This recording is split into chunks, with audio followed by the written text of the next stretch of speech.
you can see, everybody went out at the same time. I had to overtake a lot of people in the pit lane. As soon as I'd done that, I thought open air and maybe a little bit of a tow from Mahmoud, Brandon. Too sad I didn't get a tow from them. Chris got a tow from me though. Well, we've got a cold track this morning, so that's always interesting to get started on cold bike, cold track. I didn't do as well as I'd like to, but we got up there, 4th overall in the class. Would like to see a bit better. I've got some work to do. It's going to be a great race to watch. I've only been racing for a very short period of time on tar, but basically anybody can do it. It's a very easy sport in comparison to motocross and other motorsports. It's a very safe environment, especially if you come and join the Ducati guys. We have some coaches here, we have the mechanics available all the time, and we have a lot of experience that we can talk about. When you get onto the track, you can also feel confident that there's someone behind you all the time, and we can spot the things that you need to work on and encourage you. It's like a big team here, so it's most probably one of the most easiest environments to come and race. And what about your results for this race? Man, yesterday I was very slow. This morning I got my game a little bit together, and I'm 6th on the grid now, so that's 2nd row, which is nice. I'm going to just play it by ear. That's all I can say. Do we expect you today on the podium? We've been seeing you on the podium for the past couple of races. So it's always the plan. Always the plan. But yet again, when it's this close, one little slip, you don't lose one place, you lose 2 or 3 places. But yeah, the plan is get on the podium, and the higher up, the better. Speaking of the slips, does it still stick to your mind what happened last time? I've had so many falls that quite honestly it's gone long ago. I don't care. Alright. Factory bikes are one make series, yes, and you have more challenging in these factory bikes. Exactly. I used to ride the different bikes before, to modifying to the different limits and so and so. But when you go to the factory bikes, it is completely different. You show your talent on factory bikes. You know, that's the fun of this Ducati Cup is. You know your level. You know whom you're competing with and what's your level. Yes. That's a fantastic. This is what I'm so much I liked it about. You know, it started from Bahrain Ducati, and it's coming to Dubai now. So it's fantastic. Race 1.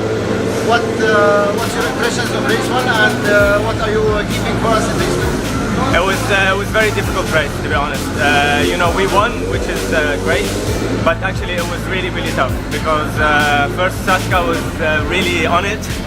He was on my tail the whole time. I tried to manage the gap, but it couldn't go more than 0.5, 0.6. He was pushing quite a lot, but I was very careful because it's really windy and the rubber is not from the cars is not staying on the track. So it's very tricky conditions, and people need to be careful. So we managed to keep the gap, and unfortunately Sascha crashed the last bit, but he's okay. I'm glad. But for race 2, I think we will take the same strategy, the same approach. I will try to do a very good start like race 1. But I think the wind is picking up a little bit more, so I think we need to be a little bit careful. So it all depends on the gap and how I can manage, to stay safe. I think this round is all about staying on the bike and get the points. So, Brandon, what happened in race 1 and what happened in race 2? Right, race 1, good start. Had a really good start. I was on the back of the leading group behind Chris and behind Yuri, and catching up.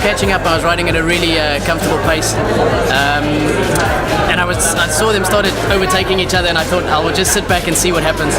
They came together in the club link. They actually bumped each other, and I thought this is my chance. So I went in, and I think I just went in a little bit faster than what I normally go, and a little bit too much trail braking, went over the bump, and I lost the front and just crashed. But bike was okay, minor damage. I was okay, as you can see. No injuries, so fixed the bike for race 2. Unfortunately, after a crash, we have to start at the back of the grid. So it was a hard fight to get through the full pack. But eventually, about mid-race, I got onto the back of the leading 2 and the super stock. So I just didn't have any more energy. I just spent all the energy to get to them. But yeah, to be on the podium on the second race after crashing on the first race, really happy. I can't complain about that. Good. Brandon, you were describing downstairs the moment. Yes. By the time when Tony, I think, passed by your head or something. Yes. I want to hear it again. It was a bit of a surreal moment because because in my mind I could see how I'm going and I'm passing both the riders, and the next moment I'm just lying, and as they're going past my head I'm thinking, that's not what I planned. This is definitely not what I planned. But yeah, all credit to them. The guys are really, really fast. The guys have picked up the pace and they're really going. It's good. Thank you very much. Thank you guys for your safety. Definitely. Thanks a lot, guys. Race number 1, something happened with you. Yeah, unfortunately, race number 1, it was great until the penultimate lap. I was running with Tanir the whole race. Yes.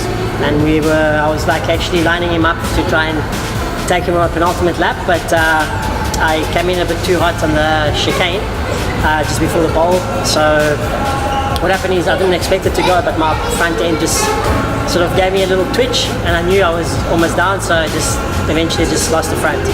And then I quickly just jumped back on the bike and went past the finish line in first place in my category, but I wasn't aware of the rule that it says once you fall off, that's it. So I got a DNF, although I did the fastest lap of the circuit. It was non-official because of the DNF, unfortunately. Otherwise, it was great, Race number 2, so you started in position number 8, I think? Yeah, I was literally on last row, so because of the DNF. So normally you started right at the back. Exactly. And I got a great start. And then on the first corner, I just went in third, and then managed to pass John without the Ducati. And then I followed Tanir for about 3 laps. But I saw that the bike gave me a couple of front end calls, so I just thought, just relax, take it home. You're first in a category, so I just let him go. Just slow down the pace a little bit. But overall, great weekend, great organization. Thank you to everyone that came to watch the race, all the fans, all the sponsors. Thank you so much. I really appreciate it. And, I'm gonna ask one tough question now. Yes. It's always been you and Tanir as the contenders fighting on each corner and each second. Yes. You are on a Ducati Cup stock bike, he is on his bike. Yes. Do you think that if you would have had the bike which is customized to your settings, that you would have a chance to be the first? Look, to tell you the truth, the bikes actually compensate each other quite well. Our bike is stock. It's got a little bit more horsepower than his bike. The thing is that it's a bit heavier, and I'm also heavier, and it's got a bit of a longer wheelbase. So at the end of the day, and it's my first year on that type of bike, although I raced in the BSBK with 899 last year, and that was a bit shorter. So his bike is really well set up because he's been riding it for many years, and he's super fit. I must say he's fitter than me, definitely thinner than me, and also younger. But he's a great racer, and I think I will eventually beat him. Today I was really counting on that because I actually had him right in front of me the whole race, and I knew that I could have tried to take him the last lap or the penultimate lap. Unfortunately, I just made the mistake. I pushed a bit too hard, and it didn't happen. But next race we'll try again. Anyway, the bikes pretty much compensate each other, although I still think his bike is definitely better set up than mine. Is it the reason why he is faster than you in the cornering? Yeah, the corners, look, to tell you the truth, today in some corners I was actually catching up with him, and in the braking, so he was able to open the throttle a bit earlier than myself in a lot of corners because my bike was just moving too much, and so that's the difference really today. So that's pretty much, he's faster some places, I'm faster than others, so today I realized even more where I'm strong and he's weak and vice versa. So yeah, we'll try next race to try and set up the bike a bit different and see if we can get this win once for all. Great, lovely. Saska, congratulations. Thank you so much. Thank you so much. And until round 5. Thank you so much. Have a lovely day. Thank you.